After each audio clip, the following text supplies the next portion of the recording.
कौन कर्तव्य आम शुणी आम आत्मार कार्य को आगे बढ़ा स्वर्ग चंद्रमणि जेना आवर्तमान अनुष्ठित होता स्मृति श्रद्धांजलि सभा सभा सभा संचालक सची सार सभार सभापति वरिष्ठ शिक्षाविद महेश्वर सार मंच सम्मुखस्थ मंचासी ओडिशा सरकार पूर्वतन मंत्री श्रीयुक्त प्रफुल्ल सामल ठार आरंभ कर पंचायत समितिर एनएसी अध्यक्षा निवेदिता जेना उपाध्यक्षा दुरानी बाबू को आरंभ कर जिला परिषद उपाध्यक्ष टुनिवाला विश्वास तथा समस्त शुद्धि सज्जन वृंद आदि जहाँ कहते मोर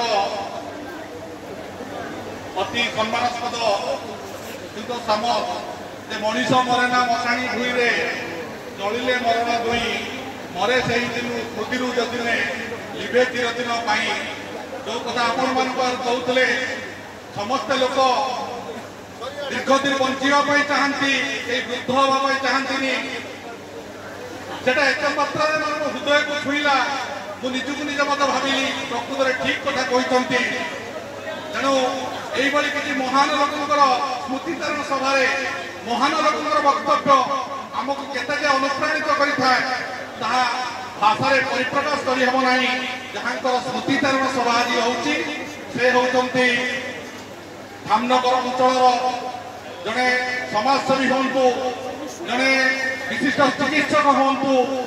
जिते अलंकार देने पाखे कम हम जे होती आम मान शुभेच्छु आम मान हिताकांक्षी शुभाकांक्षी आमर आम अति आपणारे अजित प्रसाद जेना जहाँ सहित मिसिले सबकि भूली जाऊ एते आदर पाऊ अजित प्रसाद जेना से होती जड़े सुयोग्य बापार योग्य पुत्र तेणु पुणी थे से योग्य पुत्र सुयोग्य पिला आवर्तन मारे अनुष्ठित स्मृति श्रद्धांजलि सभा धामनगर वकिल संघ को जो भाई आदर सहित निमंत्रण करते वकिल संघर समस्त कार्यकर्ता मान आरंभ कर समस्त वकिल मैंने जो जोग देते पुणी थे धामनगर वकिल संघ तरफ मुझे अमर आत्मार सद्गति कामना करी मोर वक्तव्य को यही छाड़ुची। ओम शांति ओम शांति ओम शांति।